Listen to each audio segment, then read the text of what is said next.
Усім прывітанне, з вами Зміцер Лукашук. Як звычайна, мы абмяркоўваем падзеі ў Беларусі і за яе межамі, і як звычайна ў гэты дзень і ў гэты час у нашым штотыднёвым эфіры з выдатнай эксперткай па міжнароднай палітыцы, дацэнткай, кандыдаткай гістарычных навук Розай Турарбекавай мы вам і ўсё і раскладзем зараз па палічкам. Добрый дзень, спадарыня Роза.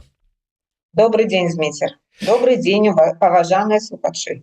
Так, давайте мы адразу наших паважаных слухачоў і гледачоў ад самага пачатку нагадаем ім, что варта подписываться на телеграм-канал спадарыні Розы Турарбекавай. Хотя, наколькі вот я адсочваю, яна яшчэ не вярнулася, шмат вельмі спраў абавязкаў на свой YouTube канал, але будьте начеку, как говорится, а для гэтага подписывайтесь на YouTube канал спадарыні Розы Турарбекавай. Вот калі раптам, чтоб вы тут же раз и уже послухали лекцию по международных адносінах.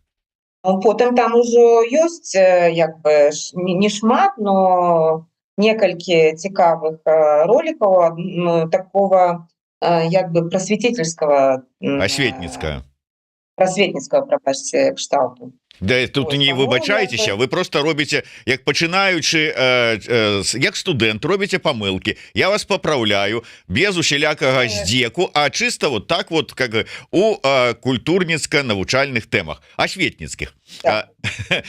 Таму, калі ласка, дарэчы, вельмі цікавыя такія ролики, як сказала спадарыня Роза, асветніцкія па міжнароднай палітыцы. Сапраўды, хто хоча троху разабрацца, як же ж яно там працуюць, гэтыя часікі, которые цікаюць, мы да іх, дарэчы, вернемся таксама, вот, то лепей паглядзець вот YouTube канал Розы Турарбекавай. Ну и безумоўна, не забывайте подписываться на YouTube канал Еврорадио, ставьте свои подобайки, натискайте на звоночек и расширывайте, каб люди як больш паглядзелі нашу праграму, але калі для вас это бяспечна. Вот калі заговорили про міжнародную палітыку, давайте, может быть, с этой міжнародкі, як кажуць, і пачнем. Як вам бачацца адносіны на сённяшні дзень Беларусі і Пакістана? Наколькі гэта краіна ўсё ж таки важная?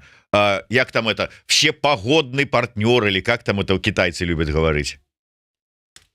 Ну, як бы я так зразумела, што гэта звязана з запланаваным візітам Лукашэнкі. Да, ён уже сёння вылецеў туды і там уже сёння вылецеў. Таму што я зараз, прабачце, чытала нашы тут мясцовыя навіны. Я ў Вільні знаходжуся, і таму як бы усе мои думкі адносна той катастрофы, якая адбылася побач з аэропортам у Вільні. Вось я не адсочвала, што там робіць зараз Лукашенко. Адносна Пакістана, па тым як бы звесткам, якія я ведаю, яны не такі, мабыць, суперактуальныя, но яны такі базавыя. Ўсё ж таки, па-першае, у Пакістане вельмі актыўны амбасадар, я маю на увазе беларускага амбасадара, і там вось склад гэтай амбасады вельмі актыўны. Пакістан быў аднім из таких немногіх акторов, якія падтрымлівалі Лукашенко пасля 2020 года. І вось, напрыклад, на факультэце міжнародных адносін адмяняліся шмат там мерапрыемств. Вось, і вось этот склад як бы гэтых мерапрыемств, якія былі запланаваны там на 21 год, на 22 год, вось яны, зусім было іх мала, но сярод іх былі івенты, звязаныя з Пакістанам. Вось это па-першае. Па-другое, у нас не вельмі вялікі тавараабарот з Пакістанам. Гэта мне было відавочна за апошнія некалькі гадоў. Но там ёсць нейкая такая страннасць. Я не ведаю, як па-беларуску будзе страннасць. Но там есть такая странность, что все ж таки гэты напрамак у беларускай знешняй палітыкі ён вельмі актыўны. Я так зразумела, что гэта мабыць звязана з пастаўкай тэхнікі, мабыць, з супрацоўніцтвам у военно-тэхнічнай сфере.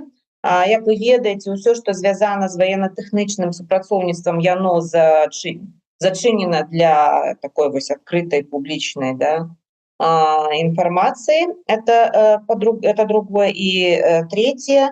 Пакистан з'яўляецца стратэгічным партнёрам, насамрэч не дэкларавана, а насамрэч стратэгічным партнёрам Китая.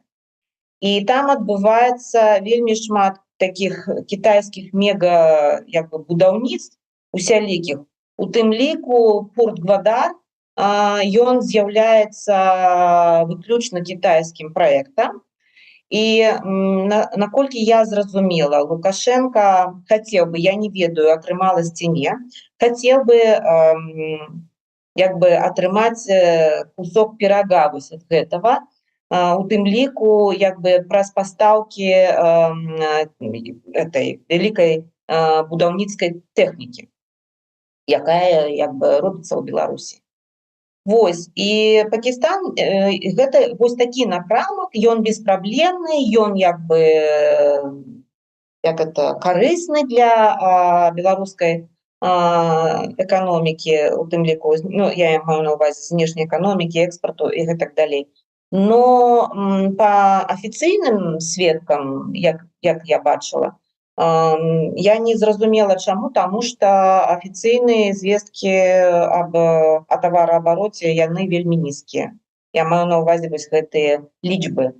Вось, таму для мяне вось незразумела, што там робіцца дакладна, нешта робіцца, нешта я так як бы подозреваю, да, не ведаю, як па-беларуску. Подозраю, что там ёсць супрацоўніцтва ў военно-тэхнічнай сфере.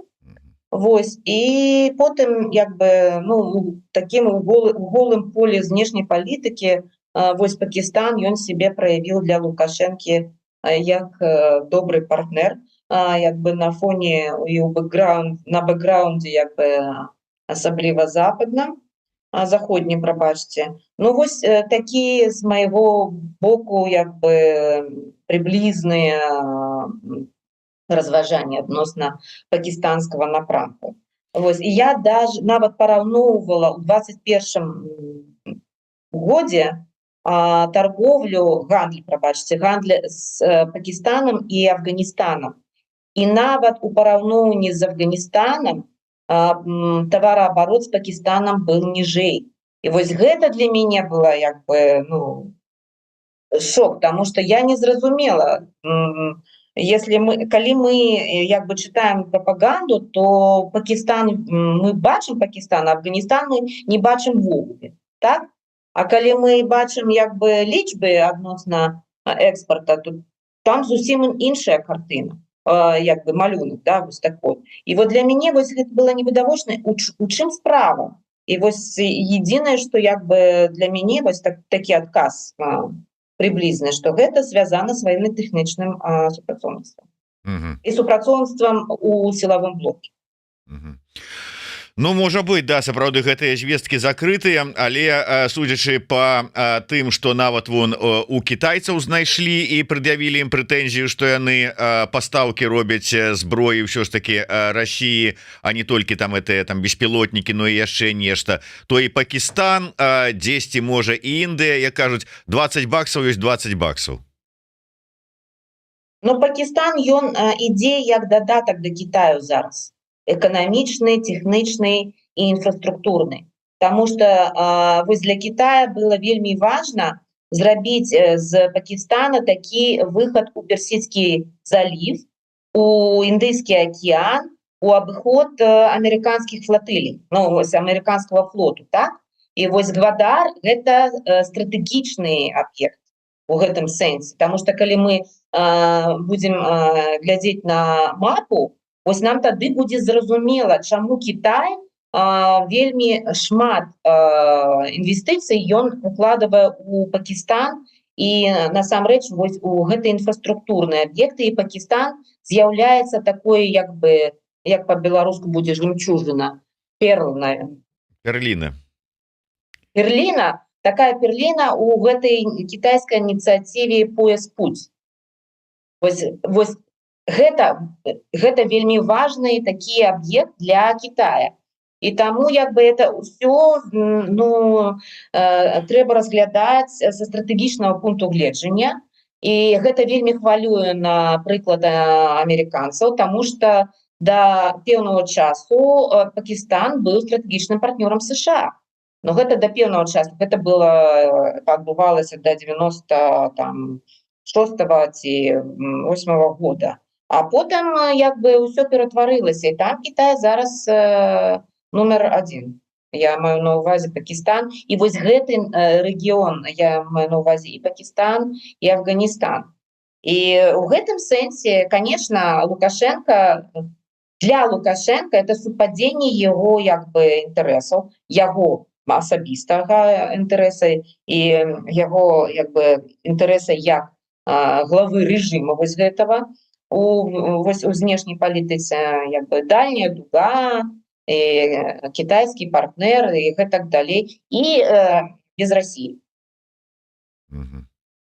Ось, до речі, я хотів би тут таку невеличкую цитату дать. Ну, докладней, яна просто як би описывая тую ситуацию, той настрой, тое, что адбываецца ў Пакістане у той час, калі туды прилятае Лукашенко. 24 листопада пакістанская апозіцыйная партыя «Рух за справядлівасць» пачала агульнанацыянальную акцыю пратэста, каб прымусіць федэральныя ўлады выканаць яе патрабаванні, ну там каб скасавалі змены, якія былі ўнесеныя ў Канстытуцыю, і перагледзелі вынікі выбараў парламенцкіх, якія адбыліся ў лютым месяцы, і што самае галоўнае, патрабаванне вызваліць палітвязняў, уключна заснавальніка гэтай партыі, былога прэм'ер-міністра краіны Імрана Хана. Дык вось актывісты гэтыя спрабавалі падчас, як прыляцеў туды Лукашенко, перакрыць маршрут, по якім рухаўся Лукашенко,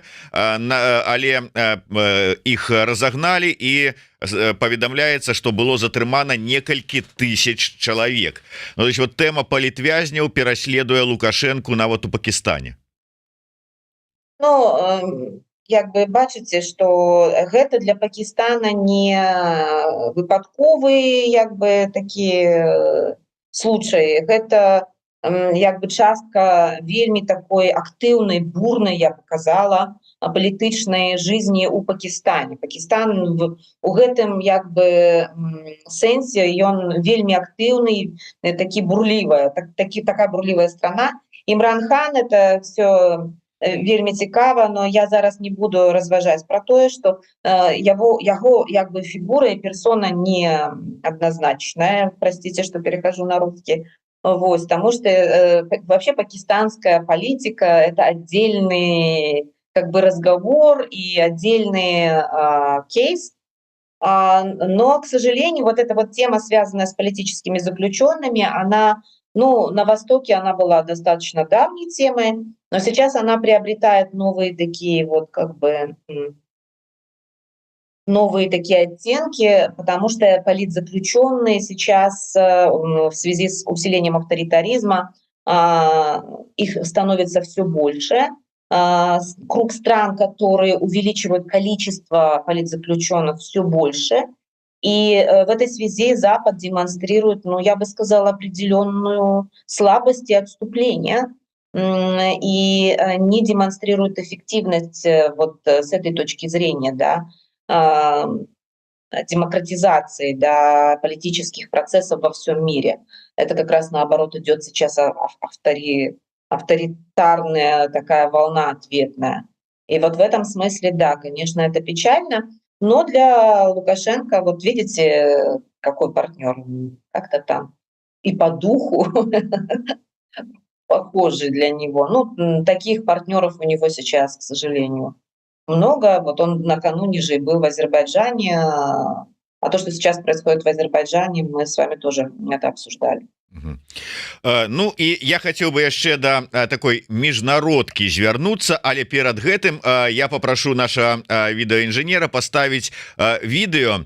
Гэта з сустрэчы Лукашэнкі са студэнтамі лінгвістычнага універсітэта, як ён кажа, Ін'яза, і там на вот міжнародную тэматыку. І я вот хотел бы вас як экспертку по міжнароднай вот все-таки тэматыцы пракаментаваць, в чым он не прав. Калі ласка. Диктатура, да никому вы не верьте, никакой диктатуры в стране нет и быть не может. Не может быть. Знаете почему? Потому что для того, чтобы быть диктатором, у тебя должны быть рычаги диктатуры. Ну а какие у меня рычаги диктатуры? Это америкосы придумали. Диктатор. А как я могу Америкой диктовать? Сегодня Трамп, Байден и прочие не могут диктовать, которые более 30% ВВП в мире производят. А я чем могу диктовать? У нас что, самая сильная экономика, что я могу прийти там в Россию или в Китай, там ногой топнуть, сказать, делайте так. Нет, глупость это все. У тебя нет, допустим, как Иосиф Виссарионовича, вот историки знают, Сталина, он мог быть диктатором.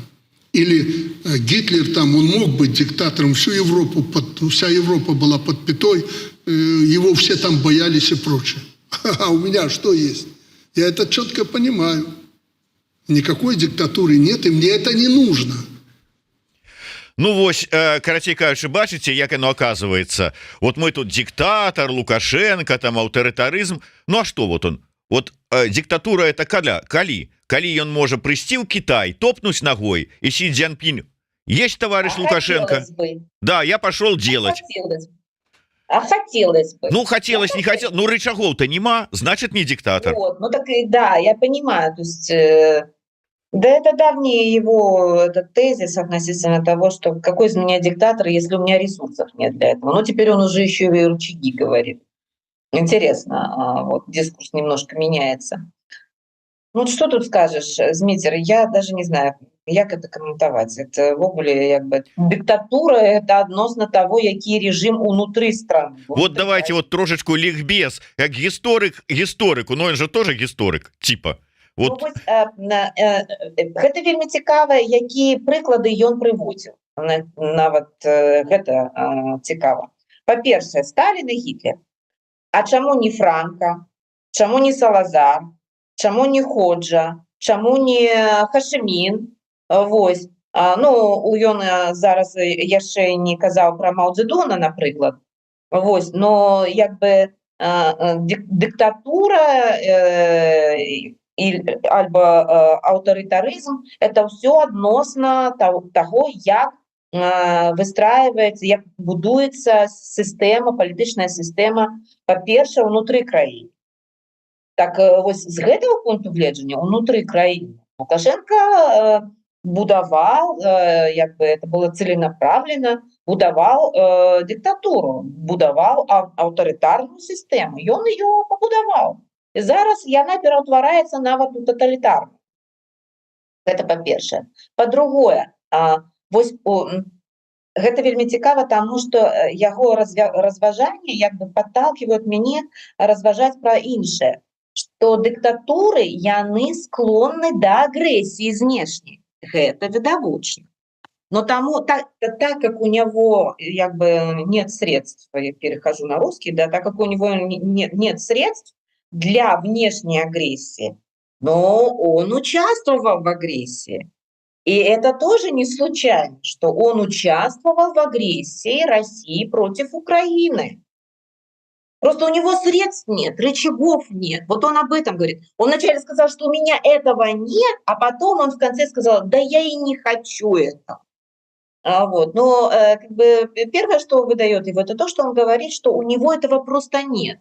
Ну а хотелось бы, как я вот продолжаю, я так понимаю, хотелось бы. И отчасти ему это удалось, принять участие в агрессии России против Украины. Если бы, не дай бог, получилось бы, да, там взять, ну не за 3 дня, но за 2 недели, да, Киев, он бы с удовольствием принял бы участие в разграблении Украины.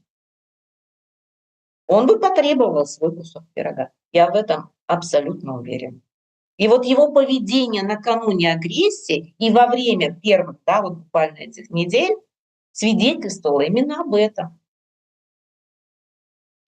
Об этом свидетельствовало.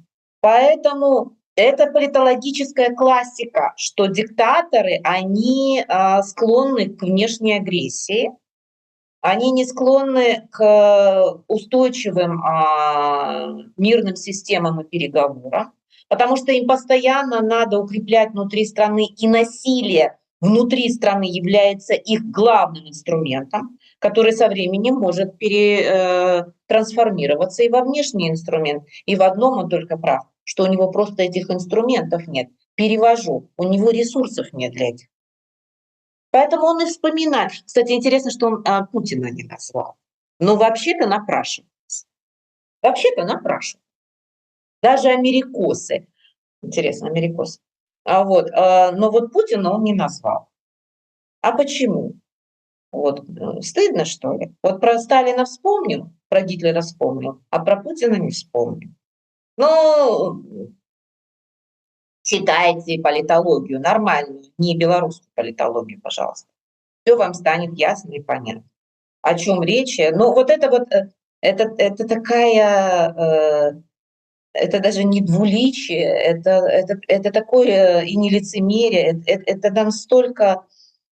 Он там себе придумал про вот это, что такое диктатура, и вот ее он транслирует. Вот. Он не изучал политологию. А если изучал, он сделает вид, что он ее не изучал. Замечательно. Як же ж не вывучал? Ён же ж политрук. Ну, там же политологию-то не преподавали. Там преподавали марксизм, ленинизм, если вы помните. У нас преподавали что? Исторический материализм, диамат, истмат, извините за выражение, диалектический материализм, исторический материализм, политэкономия капитализма, политэкономия социализма, научный коммунизм, марксистско-ленинская этика и эстетика. Вот что он изучал. Политология была буржуазной наукой, извините, она была под запретом. Он ее не изучал. Ну, как говорится, другой политологии у нас для вас нет. Диамат и стмат он изучал, извините. Он не вот про это, он про другое, он про политэкономию. Але спадарыня Роза, вы ўсё ж таки, ну хай апошнія там некалькі гадоў не выкладаеце беларускім студэнтам у беларускіх вузах, але вы з імі працавалі з гэтай моладдзю, ўсё ж таки з беларускай шмат гадоў. Я не думаю, што яна шмат змянілася, што яны там атупелі там, ці яны там страцілі магчымасць крытычнага мыслення ці яшчэ што-небудзь. І вот он выступае перад гэтай моладдзю. Хай яна там не ўсе студэнты універа, хай там спецыяльна адобраная пераважная большасць, але вот задвигаць людям, якія вучацца на ін'язе, як это кажуць по-простаму, ну то есть как бы далёка не глупыя, вельмі далёка не глупыя, якія у прынцыпе вот подрастаючыя шрайбманы там вучацца, і вот такое ім задвигаць. Они на ФМО были. Ну Пробачьте за поправку. Ну, я не думаю, я разделяю ваше разважание относно нашей молоді. И вот задвигать им такое. Вот як вы думаете, вот калі б вы пришли у аудиторию до своих студентов и пачали им такое задвигать, вот что б вы почули там, ці побачили на их тварах? Насмешки, ухмылки на лице. Но так как я так не делала, мне сложно представить. Обычно у меня на лекциях студенты, в общем, писали и глядели во все глаза, потому что был сложный предмет, и я была всегда, и была, есть, и буду очень требовательным преподавателем. Но если бы такое бы пришли бы в аудиторию мою говорить, ну, не Лукашенко, а кто-то другой даже, вот. Я думаю, что это вызвало бы просто смех. Але там не бачна было, каб людзі асабліва там смяяліся. Не да смеха. Да, там не да смеха. А ведаеце, на што? Я не ведаю, там ці бачылі, ці глядзелі вот зараз это відэо. Я звярнуў увагу, першы раз, калі я глядзеў, ну вот задае пытанне дзяўчына, і ў яе там чырвона-зялёны сцяжок. ну как бы, ну мало ли там актывістка, может там это дэлегатка молодежнага парламента, там ці яшчэ что-небудзь, але гляжу потым і на заднім фоне побач ва ўсіх гэтыя сцяжкі. Это у меня адразу такая там с Паўночнай Кореі ассоциация. Мы что, кореизация такая ідзе студентаў и моладзі? Конечно, потому что это, ну, так я об этом и распавядала перед этим, что зараз краіна пераўтвараецца из аўтарытарнай диктатуры у тоталітарнай. Не ведаю чаго там, як бы зараз гібридні дэмакратыі і аўтарытарызма, як было раней. А вот зараз яна пераўтвараецца из аўтарытарызма у некую такую полутоталітарную краіну. І так мы бачым зараз вось гэтай прыкметы тоталітарнай краіны, мы бачым таксама тоталітарныя практыкі, якія ён прымае не толькі з Расіі. І нават мне вот падабаецца, не падабаецца, мне кажется, мне Падаецца. мне здаецца, не толькі з Расіі гэта такое капіраванне ідзе, а вось мабыць, не толькі Паўночнай Карэі, а мабыць, з Кітая, напрыклад, Туркменістана, напрыклад. А вось і нейкія такія, ведаеце, ну такія савецкія шаблоны таксама. Вось і гэта мы бачым вось зараз так, вось гэтыя флажкі, вось яны, а я як бы убачыла іншае. Яны ўсе адзеты ў чорна-белае. І што это значыць? А гэта азначае, што ім казалі афіцыйны стиль. Адзецца в афіцыйны стиль. Ведаеце, моладзь адзець у афіцыйны стиль, гэта нават на спытах як бы не заўсёды атрымаецца. Ось, і як бы для мяне ў свой час гэта была прыкмета свабоды, я маю на ўвазе вось гэта маё права выбара, як выглядаць. Ось таму і джинсы. І джинсавая нават рэвалюцыя, калі памятаеце, 6-й год. Ось, і гэта для мяне заўсёды была прыкмета. Мабыць, ёсць нейкія патрабаванні адносна як бы знешняга віду. От, што датычыцца, напрыклад, дыпламатаў, і гэта трэба як бы ад іх ну, вось, патрабаваць, таму што гэта частка пратакола. І вось я, напрыклад, не вельмі так строга, но такія патрабаванні у меня былі да государственнага экзамена.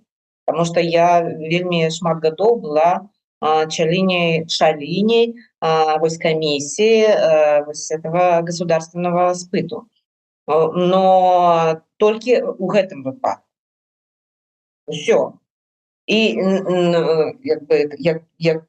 калі здарыўся час для ўручэння дыпломаў, тады нашы студэнты, яны вось адзявалі манты, і вось гэтыя шапачкі з кістачкай, якія вось, ну, як бы традыцыйна, да, для еўрапейскіх універсітэтаў. І яны прыхадзілі ў такім выглядзе, і прафесура таксама апранулась, да, оделась вот в такую одежду, и декан выходил в мантии и в такой шапочке с кисточкой, профессор Шадурский вручал. Все, что я помню из вот этого, как бы, ну, вот этой формализации одежды. Но формализация внешнего вида – это признак тоталитарной системы. Когда вам говорят, вы должны прийти там белый верх, черный низ, да, вы должны одеться официально. Это недопущение разнообразия, недопущение свободы выбора в одежде. Я этот переход от этих запретов к свободе, я их очень хорошо помню, потому что закончила я школу в 87 году и поступила тогда же в университет, а университет закончила в 92 году. То есть это прямо этот самый период. И как бы это было и на моих глазах, и я была активной участницей неформальных таких штук. Вот, поэтому как бы для меня вот это, я первое, что я увидела, не вот эти флажки, я увидела, как девчонки все одеты в черно-белое. Давайте, спадарня Роза, яшчэ одну тэму з вами закранем, таксама у якой вы адмысловец, адмыслоўка, як тут правильно сказаць, с этими фемінітывамі, часам яшчэ не ўсё ведаеш, але па перамовах, па мірных перамовах, мірных планах і гэтых далей стала вось першы, хто апублікаваў зараз Білд, ну прынамсі апублікаваў, спасылаецца, відаць, на агентство Інтерфакс, але тым не менш нібыта сакрэтны план, мірны план, які хоча прапанаваць Трампу Путін. Ну, вот там же у Трампа есть свой уже мир. не секретный, если его уже Ну да, быў сакрэтны план, пакуль вот мы тут не вырашылі, пакуль мы не даведаліся і не вырашылі яго прааналізаваць.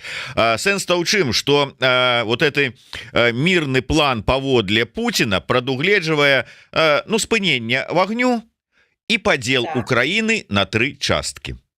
Безумоўна, першая частка гэта вось там Донецкая, Луганская, Запорожская, Херсонская вобласці разам з Крымам адыходзяць цалкам Расіі. Потым сярэдняя частка гэта фактычна і застаецца Украіна, вот там Кіевская, Сумская, Одесская вобласці, а самы захад, заходнія часткі гэта, як яны пішуць, спрэчныя тэрыторыі, якія потым будуць нібыта там вызначаць іх статус, месца і ўсё астатняе выніку перамоў. І то есть гэта, я так разумею, Путін прапаноўвае там, скажем, Румыніі, вы ж там прэтэндуеце на частку вот Венгрыі, а Лукашэначка, а ты ж там что-то там про Полесье, не, нічога не трэба. І то есть вот хто это самое атрымліваецца, что вот гэта такі мірны план, наколькі вот с таким мірным планам вот вы як думаете, вы як это будзе выглядаць, вот яго прапанаваць вот зараз? І вот я адразу, калі пачытаў про вот гэтыя спрэчныя тэрыторыі, про тое, что вот там будем глядзець, кому там что заходнее с Украины аддаць, прыгадаў словы Лукашэнкі, который там казаў, а вот Польша ж ужо яна там строіць планы на заходнюю Украіну, там частку сабе ухапіць. Ты хто строіць, хто там хоча ухапіць, ці што это такое? Ну, па-першае, ну, ведаеце, у меня такое першае ўражанне ад гэтага плану, ну, я не читала, я маю на увазе не читала вось гэты артыкул з Більда. Ну, па-першае, калі ён патрапіў у медыа, то ўсё, плана няма. Но гэта вельмі цікава з пункту гледжання таго, як бы, калі гэта, ну, если это правда, то есть вот если действительно такое видение было, например, у Путина, хотя у меня как-то вызывает все большие сомнения. Если это правда, это говорит о том, что творится в голове у них относительно того, что они могут предложить Западу. И я так понимаю, они пытаются предложить Западу тоже территории. Вот. Но если это правда, потому что вообще все это выглядит, ну, мягко говоря, неправдоподобно. И безответственно, с моей точки зрения. Вот, ну, мне кажется, что это все не очень большая правда, прямо скажем. Вот. Но это первое. Второе. Вообще, в принципе, это такая психологическая, мне кажется, атака на Украину, на украинское руководство и на Европу, особенно правых, как бы адресация идет к правым радикалам, который не прочь как бы и порассуждать о разделе Украины. Вот, собственно говоря, мои такие по этому поводу размышления. Но я хочу сказать следующее. На самом деле для такого серьезного переговорного процесса стороны не готовы. Они думают, что они могут начать, они даже могут начать, но до вот нахождения этой развязки еще очень далеко. И пройдет с моего пункта гледжання, как бы не в смысле, что я хорошо знаю ситуацию, что творится в Кремле, в голове у Путина, что творится в Вашингтоне, в голове у Трампа. Нет, я говорю, исходя из опыта урегулирования такого рода тяжелых конфликтов, где речь идет именно о территориальных разделах. И такие конфликты регулируются вот такого рода переговорами очень долго. Потому что так направо-налево территории, да, как будто это карта, которую вы просто бумага, которую вы расписываете. Но это не бумага, которую вы расписываете, это люди, которые там живут, это инфраструктура, которая там стоит, это политический прецедент, весьма опасный для всего мира. Это и много-много чего другого. Это не просто люди, живущие там, мирные жители. Это еще и группы влияния политические, военные, экономические, которые имеют свои интересы, свой там, я не знаю, бизнес, деньги, там планы и так далее и тому подобное. И это будет это будет выглядеть совсем по-другому. Все, что я могу сказать, это будет очень долгий переговорный процесс. И это не означает, что если начнутся переговоры, война закончится. Будет идти параллельно переговорный процесс и продолжаться, ну, если не широкомасштабные военные действия, но какие-то действия будут вестись. Но одним из таких красноречивых примеров является то, что проходило, что было на Донбассе, да, начиная с 14-го и по 22-й год. Как украинцы говорят, война не прекращалась, да, для них действительно война не прекращалась. Но там она делилась на определенные этапы. Как бы первый этап, который там закончился, по-моему, там в 2015 году, вот, когда как бы было остановлено, да, дальнейшее наступление. Вот. И военные действия, они постоянно там велись с той или иной степенью интенсивности, я имею в виду там эти обстрелы и так далее и тому подобное. Но вот как бы оно вот так вот шло. И параллельно, вы знаете, в Минске был переговорный процесс, а потом попытка имплементировать минские договоренности, которые провалились. Мы с вами теперь понимаем. 1,5 пункта. Мои студенты анализировали это. Я специально им давала обязательно минские договоренности. Анализировали. И все мои студенты на протяжении нескольких лет, групповые проекты давали, все они приходили к одному и тому же выводу. 1,5 пункта максимум. Это было реализовано. А все остальное было не реализовано. Это к вопросу о том, что эти соглашения были, их подписали, но они не были имплементированы. Самая большая проблема на самом деле. Не то, чтобы переговоры вести и заключить соглашение, а еще их имплементировать. Вот где начинается еще свистопляска. Вторая часть марлезунского балета. Поэтому как бы, ну, этот план, я не знаю, что-то какой-то там Толкин, что ли, я не знаю.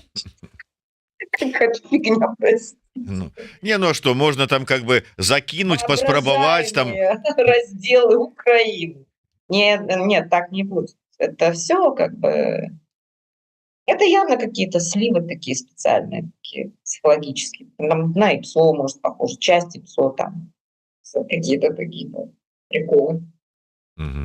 Вот, до речі, ваша фраза про тое, что как бы перамовы ідуць, а война працягваецца, мне вот хай с нацяжкай, але вось как бы калі пераводзіць это на сітуацыю, у якой зараз знаходіцца беларускае грамадства Беларусь, то есть вот как бы вызваленні адбываюцца, а ў той жа час адбываюцца і затрыманні і асуджэнні. Вот по падліках праваабаронцаў з вясны вось за гэтыя вот 6 хваляў памілаванняў, вызваленняў было вышла на свабоду 178 палітвязняў. За гэты ж час было затрымана і асуджана 360 чалавек, фактычна ў 2 разы больш.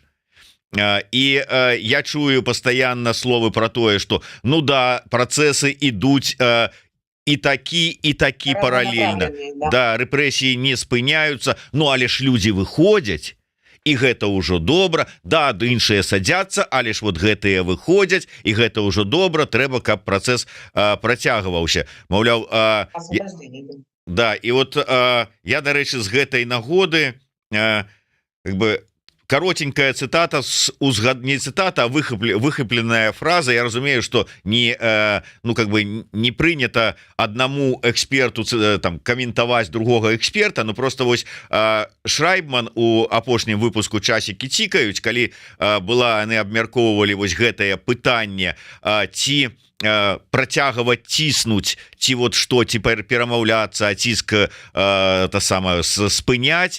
Вот ён сказаў, что у прынцыпе я как бы і за то галоўнае, каб яно працавала. Адзінае, что не хочется спугнуць робкі працэс.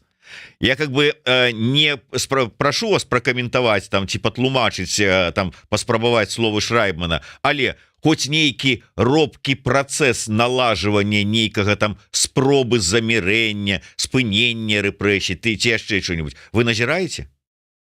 Нет, это не похоже на процесс замирения и остановки репрессий.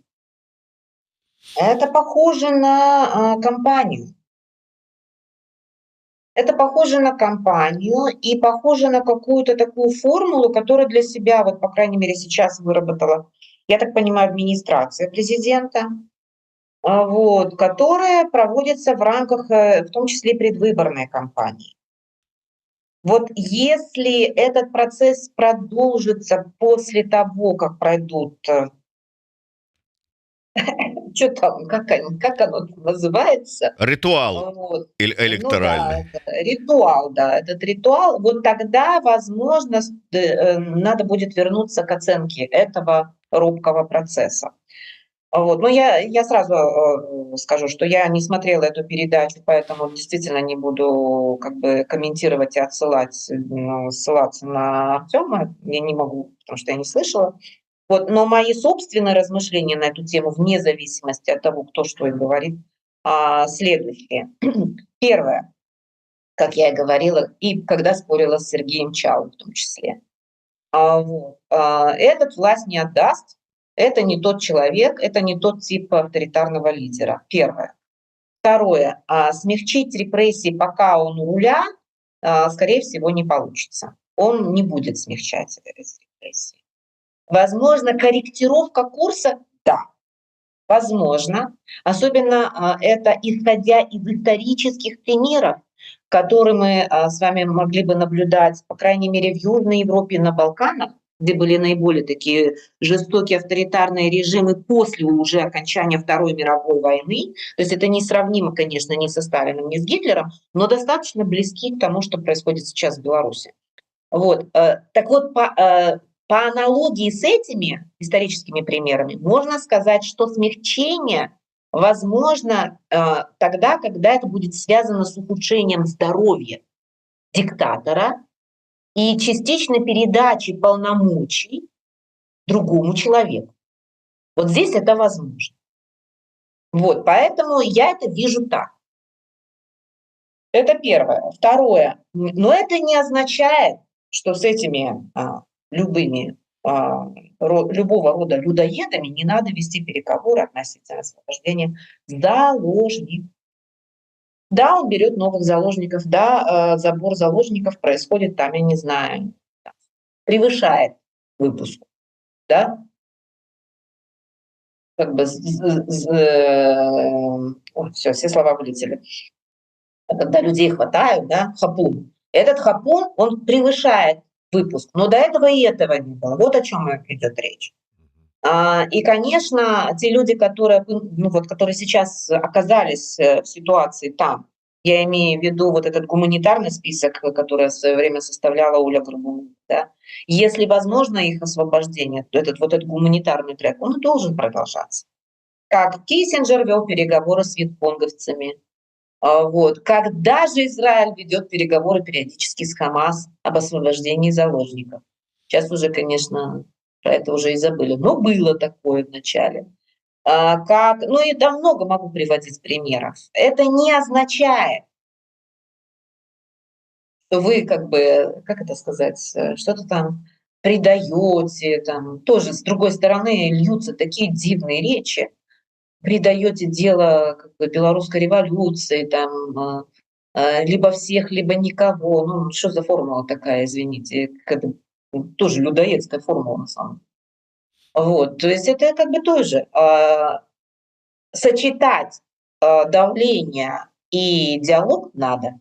Сочетать, комбинацию делать, быть хитрее. Вот поэтому я недаром ссылаюсь на таких гениев дипломатии, как Генри Киссинджер.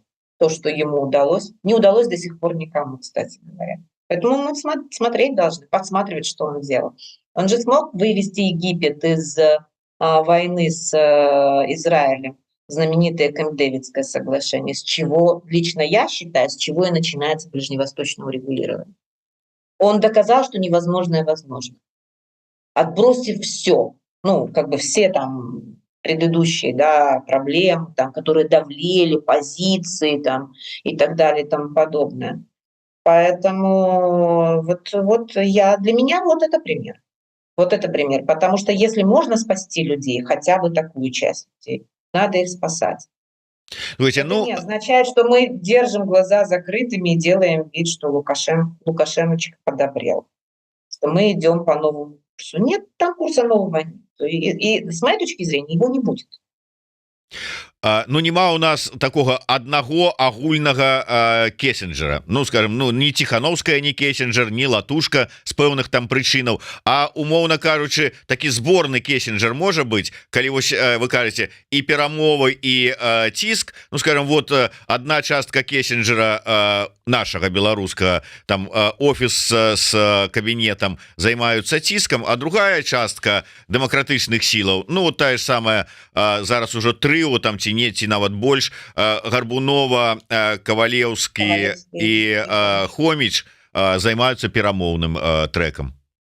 Но они же между собой должны согласовывать свои действия, чтобы это било в одну цель. А мы, может, не ведаем, можем, вы знаете, такие... Как там дипломаты любят тишиню? Я так само этого не ведаю. Ну и было бы цудоўна, як бы они домовились бы и как это дзейнічалі разом у гэтым сэнсе. Но мне так здаецца, што гэта зусім не так. І адзін другого не разумее. Нам трэба... Почему я говорила о смене стратегии? Нам нужно, чтобы вот эти два политических подхода, которые мы наблюдаем в белорусских демократических силах, чтобы представители этих двух подходов наконец услышали друг друга, смогли бы каким-то образом скоординировать свои действия. То, о чем, кстати, Таня Хомич говорит. Но ее, понимаете, не дослушав и не имея достаточно знаний, хейтят, прямо ругаются. Вот это, и я еще раз хотела бы обратиться ко всем слушателям моим, к которым я с большим уважением отношусь, и спасибо им большое за то, что они постоянно меня слушают. Вы знаете, я понимаю этот накал эмоций. Я тоже человек, я тоже очень эмоциональный человек, но их надо отделять. Эмоции надо отделять от размышлений на важную тему. А вот это когда вот эта вот эмоциональная волна идет, она просто застилает глаза и разум буквально. И то, что я вижу, мы не должны разругаться вдрызг. Это самая наша главная задача. Мы должны сохранить не то чтобы единство рядов, но солидарность продолжать должны сохранять. Вот в чем дело. И поменьше обзываться, и поменьше нападать друг на друга с личными нападками и так далее. А попробовать выслушать и понять. Не принять. Выслушать и понять. Не сразу лезть в бутылку со спорами своими, аргументами. Нет мое разважание, вернее. Нет вот такая картина. И идет подбор этих самых, аргументов и фактов. Это такой специальный, это такое суженное. Каждая сторона может подобрать аргументы и факты. Это не способствует пониманию, взаимопониманию. Напротив, строят баррикады. Мы сейчас в баррикадах сидим, пока еще, с моей точки зрения. Я об этом говорила, я об этом писала, но не хватает широты мышления. для того, Ну, чтобы увидеть и понять точку зрения иную. ну тому что пераважная большасць свядома ці несвядома, але кіруецца такой пазіцыяй. Ёсць два меркавання: маё і неправільнае. Ну вот и это лукашизм в нас сидит. Это и есть Лукашенко. Мы все с вами, дорогие мои, маленькие Лукашенки. Вот убить в себе дракона. Вот это он сидит, дракон сидит. Мое мнение главное, мое мнение верное. Моя картина мира соответствует миру, а ваша нет. Вы там дурные, слепые, там предатели, здрадники, и все, и понеслась. И вот этот вот хейт, и все набрасываются, вот, и как бы это первое, это эмоционально. А потом это превращается еще и в когнитивное. А когда когнитивно все, капец, это стереотип уже их невозможно как это деконструировать.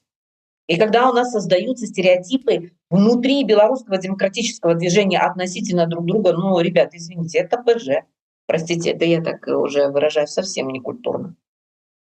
Это уже вообще ужас. Спасибо, как бы даже никакой агент КГБ не сделает за нас такую замечательную работу по расколу демократических сил, как мы сами. Тут даже не надо сильно как бы работать. Мы сами принимаем участие в этом.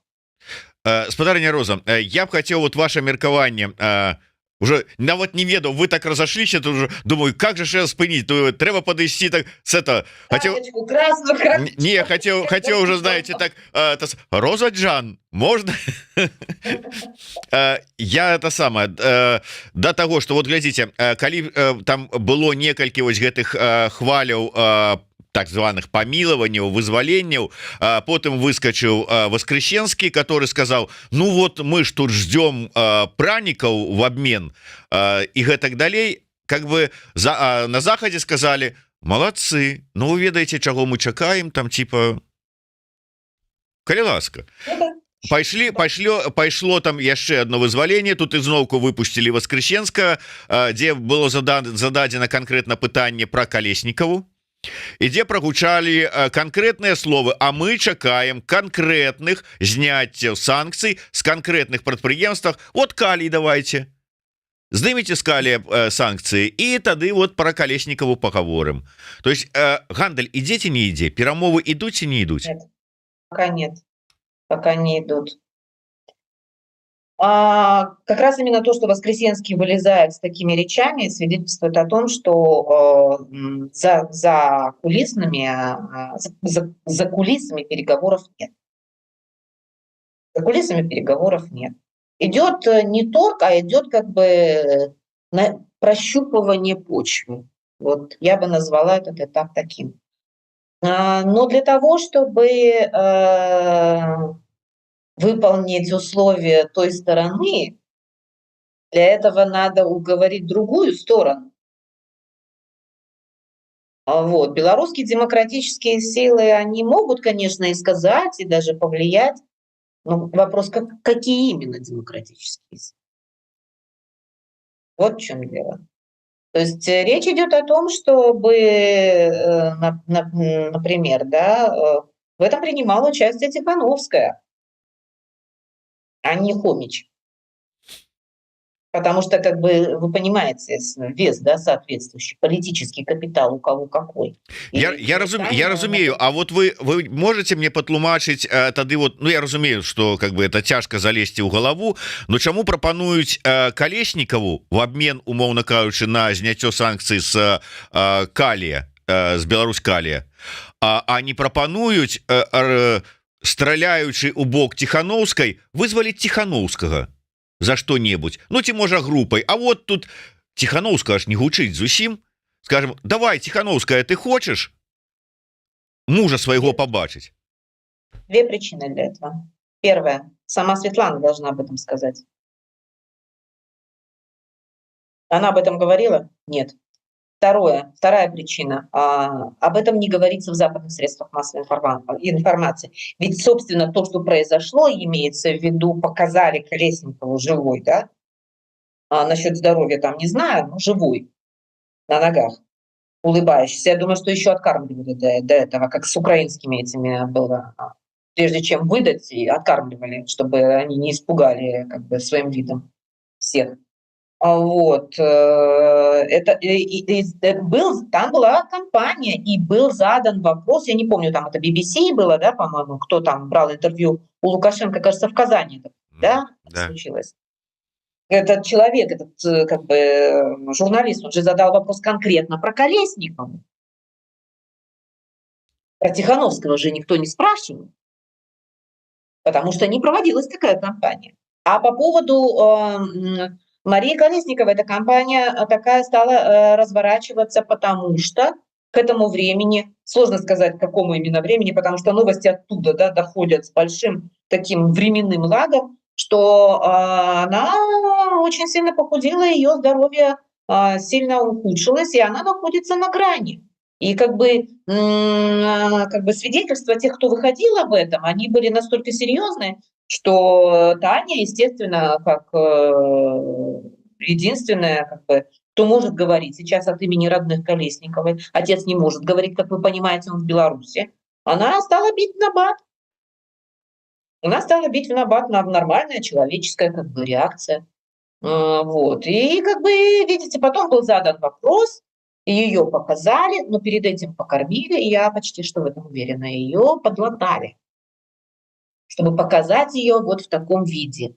Слухайте, ну шмат же ж было інфармацыі про тое, что як схуднеў Бабарыка. Я уже не кажу про інкамунікада, про тое, что невядома, жывы ці не жывы Тихановскі. Таксама про это шмат говорили. Компания была.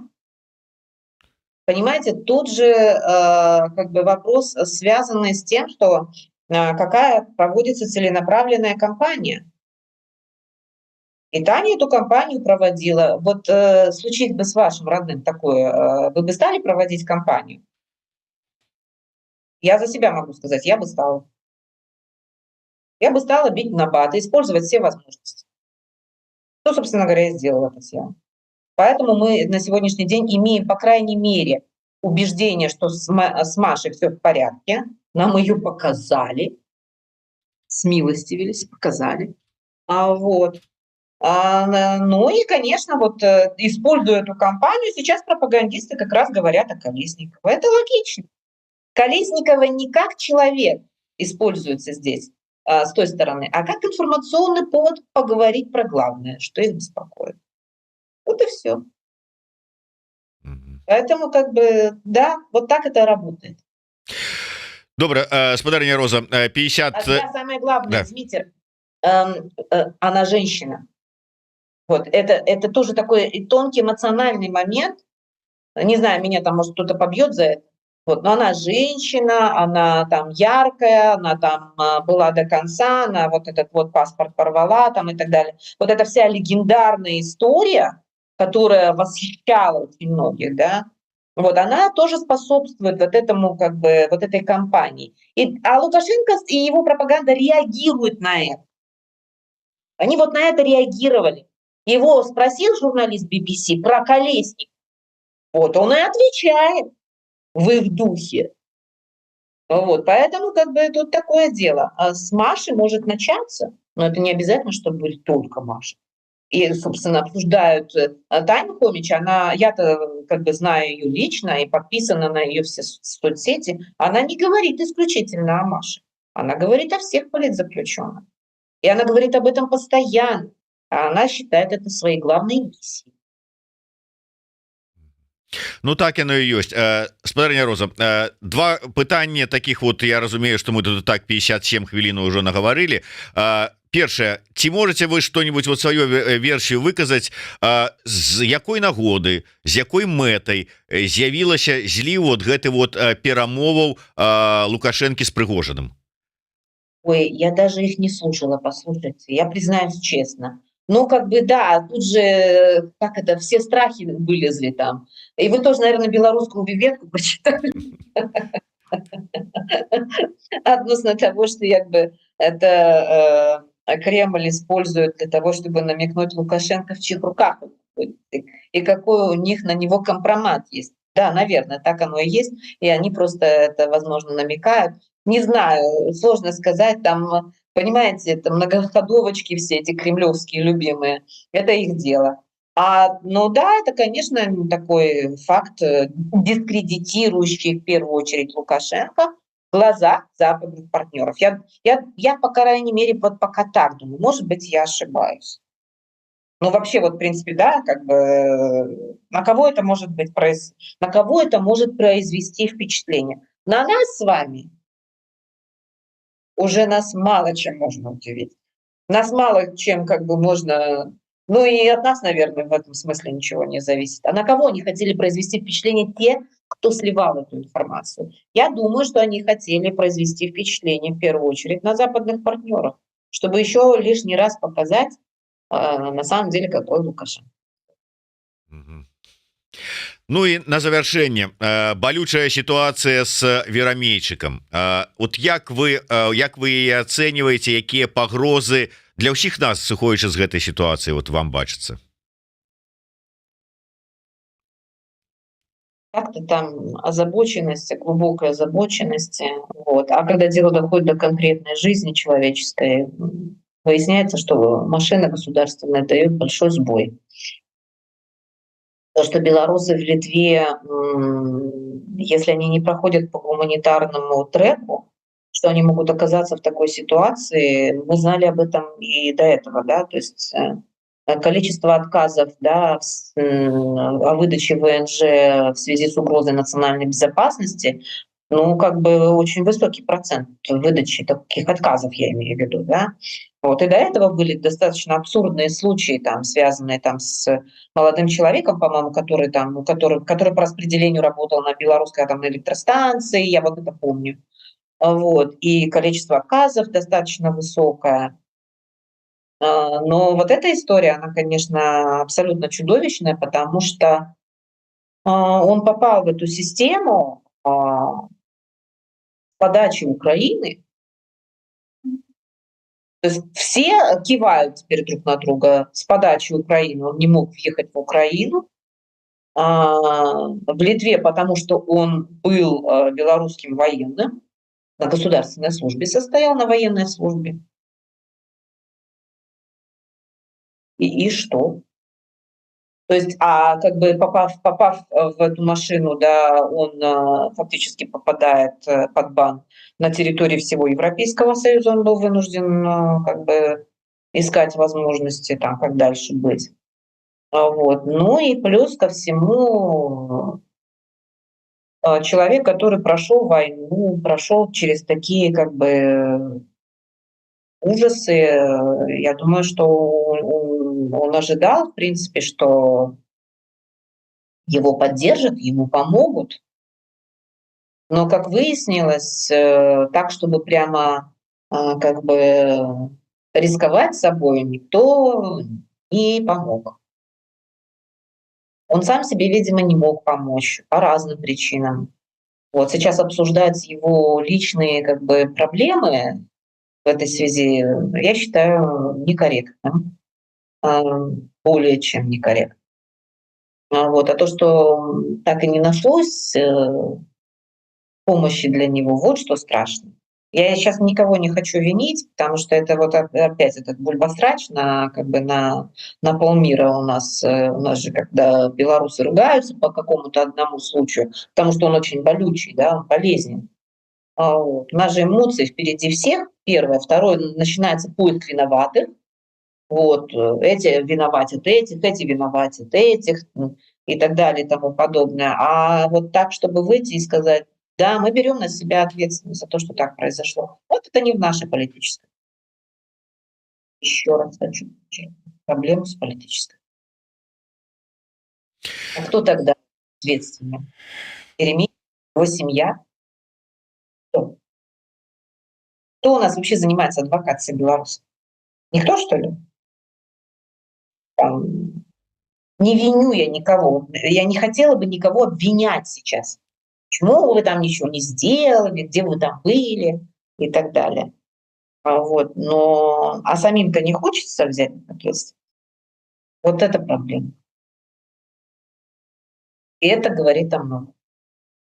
Значит, в свое время тоже не хотели взять. Тоже. У меня такие мысли. Возможно, я ошибаюсь. Извините меня за то, что я сейчас ошибаюсь.